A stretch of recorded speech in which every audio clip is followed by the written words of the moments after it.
আসসালামু আলাইকুম রহমতুল্লাহ। আমরা অনেকে আছি যারা সায়েন্টিফিক ক্যালকুলেটর ব্যবহার করি, কিন্তু সায়েন্টিফিক ক্যালকুলেটরের সমস্ত ফাংশন সঠিকভাবে না জানার কারণে বিভিন্ন গাণিতিক সমস্যার সমাধান করতে গিয়ে সমস্যায় পড়ে যাই। সকল ধরনের সমস্যাকে সমাধান করার জন্য সায়েন্টিফিক ক্যালকুলেটরের ফাংশনগুলো জানা অনেক জরুরি। যারা সঠিকভাবে সায়েন্টিফিক ক্যালকুলেটরের সমস্ত ফাংশনগুলো শিখতে চান, তারা আমার ভিডিওটি না টেনে সম্পূর্ণ ভিডিওটি দেখুন। আশা করি অনেক কিছু শিখতে পারবেন। যারা সায়েন্টিফিক ক্যালকুলেটর ব্যবহারে একদম নতুন, মূলত তাদের জন্যই আজকে এই ভিডিও। তাহলে চলুন কথা না বাড়িয়ে শুরু করা যাক। আজকে আমরা সায়েন্টিফিক ক্যালকুলেটরের 6টি বাটনের কাজ সম্পর্কে জানব। 1 নম্বরে শিখব অন বাটনের কাজ, 2 নম্বরে শিখব শিফট বাটনের কাজ, 3 নম্বরে শিখব আলফা বাটনের কাজ, 4 নম্বরে শিখব এসি বাটনের কাজ, 5 নম্বরে শিখব ডিইএল প্লাস আইএনএস বাটনের কাজ এবং 6 নম্বরে শিখব কপি রিপ্লে বাটনের কাজ। তাহলে সর্বপ্রথম শিখব আমরা অন বাটনের কাজ।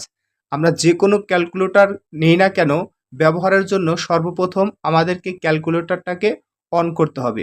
এই জন্য আমরা যে ক্যালকুলেটরটা নিয়েছি 100 mAh এর একটা ক্যালকুলেটর, এটাকে অন করার জন্য সর্বপ্রথম আমরা ON এই বাটনে প্রেস করলেই ক্যালকুলেটরটা অন হয়ে যাবে। তাহলে এই অন বাটনের কাজটা হচ্ছে ক্যালকুলেটরটাকে অন করা। আমরা এই বাটনে চাপ দিলেই ক্যালকুলেটরটা অন হয়ে যাবে। এরপরে আছে শিফট বাটনের কাজ। মূলত আমরা যদি একটু লক্ষ্য করি, এই কর্নারে যে বাটনটা আছে এই বাটনটা শিফট বাটন। এখানে উপরে কিন্তু হলুদ কালারের একটা লেখা আছে SHIFT শিফট। তাহলে এই শিফট দ্বারা আমরা এই ক্যালকুলেটরে যতগুলো বাটন আছে এই বাটনের নিচে আরেকটা করে লেখা আছে, এই লেখাগুলো উঠানোর জন্য কিন্তু আমরা শিফটটাকে ব্যবহার করব। আমি দেখাচ্ছি, এখানে যদি আমি 7কে প্রেস করি তাহলে 7 উঠবে, 8 উঠবে, 9 উঠবে।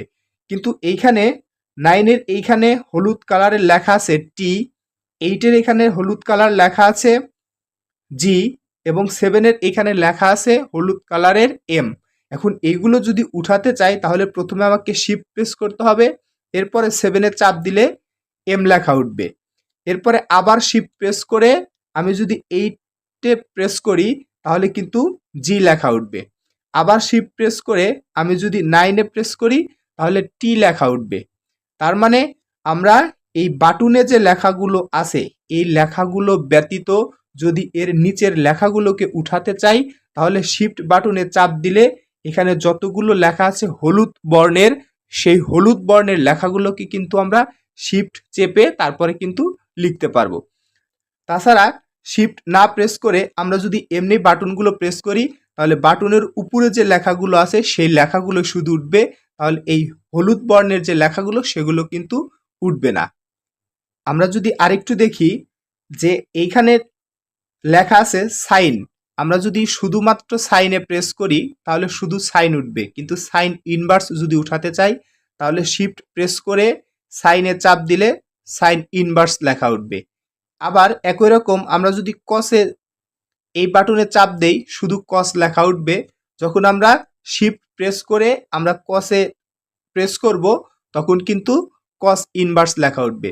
তার মানে হচ্ছে শিফটের কাজ হচ্ছে এই হলুদ বর্ণের যতগুলো লেখা আছে বাটনের নিচের সাইড দিয়ে লেখা, সেই লেখাগুলো উঠানোর জন্য আমাদের কিন্তু শিফট বাটনটা প্রেস করতে হবে। এরপরে আছে আলফা বাটনের কাজ। শিফটের পরে আমরা যে বাটনটা দেখছি এটা হচ্ছে আলফা বাটন। এই বাটনের কিন্তু এখানে লেখা আছে গোলাপি বর্ণের কালার আলফা, ALPHA আলফা। তাহলে এইখানে আমরা যদি এমনিই যদি বাটনগুলো প্রেস করি তাহলে কস, ট্যান, সাইন আমরা এগুলোকে উঠাতে পারছি, কিন্তু এইখানে আমি যদি আলফা প্রেস করি তাহলে আমি দেখতে পাচ্ছি সাইনের এইখানে গোলাপি বর্ণের লেখা আছে ডি। আমি যখন আলফাটা প্রেস করে আমি সাইনে চাপ দেব তখন কিন্তু ডি লেখাটা উঠবে। আবার যদি আমি শুধু কসে চাপ দেই আলফা চাপ না দিয়ে, সেক্ষেত্রে শুধু কস লেখা উঠেছে। এখন যদি আমি আলফাটাকে প্রেস করে তারপরে যদি কসে প্রেস করি তাহলে কিন্তু এফ লেখাটা উঠেছে। আপনারা একটু লক্ষ্য করলে দেখবেন যে এইখানে সাইন কস এগুলোর এই পাশেই দুই ধরনের কালারের লেখা আছে। একটা হচ্ছে হলুদ বর্ণের যেটাকে শিফট চেপে উঠাতে হবে, আর একটা আছে গোলাপি বর্ণের যেটাকে আলফা বাটন চেপে তারপরে কিন্তু উঠাতে হবে। এটা হচ্ছে মূলত আলফা বাটনের কাজ। এরপরে আছে এসি বাটনের কাজ।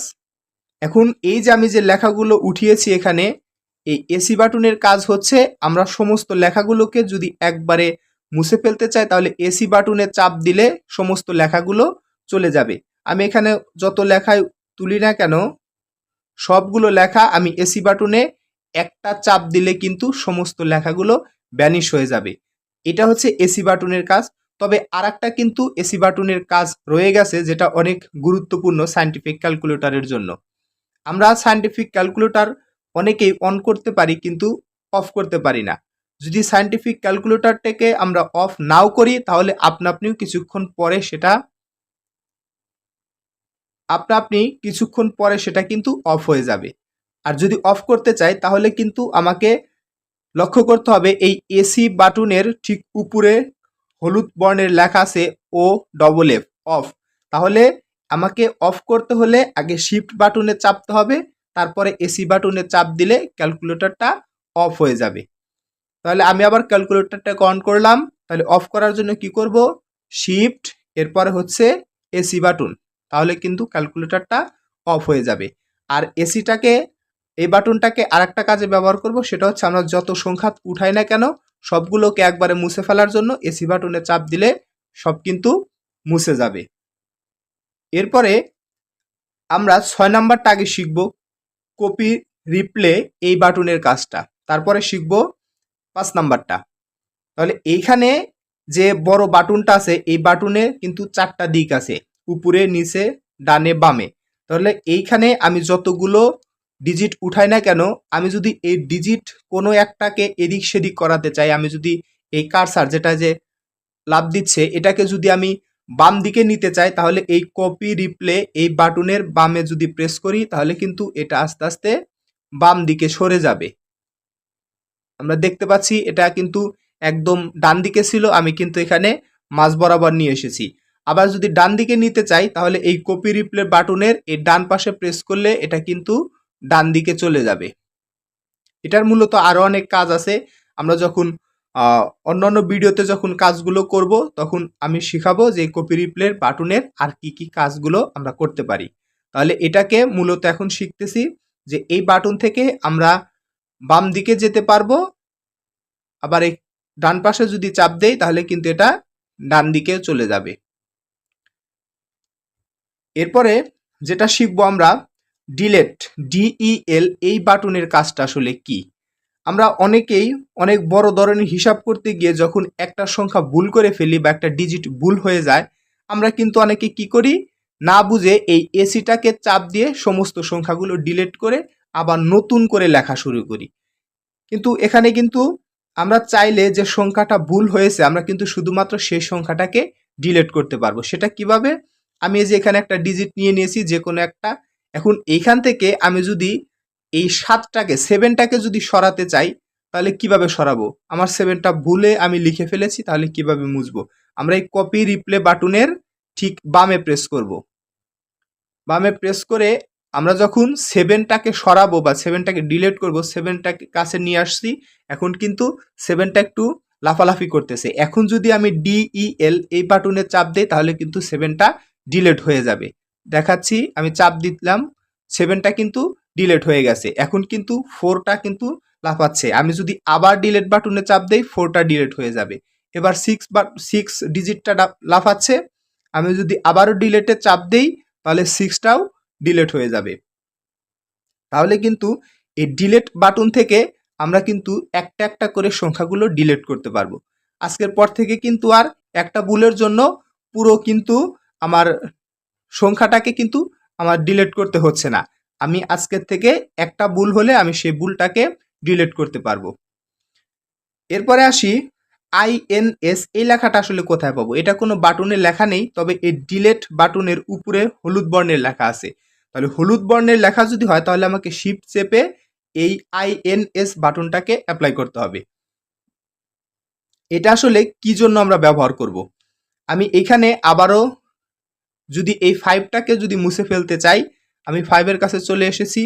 শিফট চেপে আমি যদি DEL এই বাটনে প্রেস করি তাহলে আমরা দেখতে পাচ্ছি এইখানে 5 এর ওইখানে কিন্তু একটা ঘরের মতো হয়ে গেছে। এটা মূলত ব্যবহার করা হয় আমি যদি 5 এর আগে কোনো নতুন সংখ্যা বসাতে চাই, তাহলে এই কাজের জন্য কিন্তু INS এইটা কিন্তু অ্যাপ্লাই করতে হয়।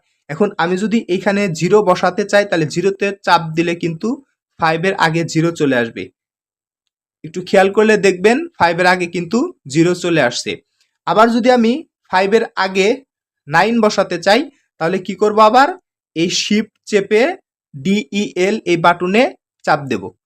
দিয়ে এখন যদি 9 এ আমি চাপ দেই তাহলে কিন্তু আমরা দেখতে পাচ্ছি যে 5 এর আগে কিন্তু 9 যোগ হয়ে গেছে। কিন্তু শুধুমাত্র শিফট না চেপে যদি আমরা DEL এই বাটনটাকে প্রেস করি তাহলে কিন্তু ডিলিট হয়ে যাবে। আবার এই বাটনটাকে আমরা কিন্তু অন্য একটা কাজে ব্যবহার করতে পারবো। যেমন আমি একটা সংখ্যা যদি ভুল করে লিখে ফেলি, সেটাকে পরিবর্তন করতে চাই, যে 0 লিখছি, শূন্যটাকে পরিবর্তন করব। তাহলে কি করলাম? আমি এই কপি রিপ্লে বাটনের এই পাশে চেপে আমি চলে আসলাম 0 কাছে। শূন্যটাকে পরিবর্তন করে এখন আমি চাইলে 7, 8 বা যে কোনো একটা সংখ্যা লিখতে পারি।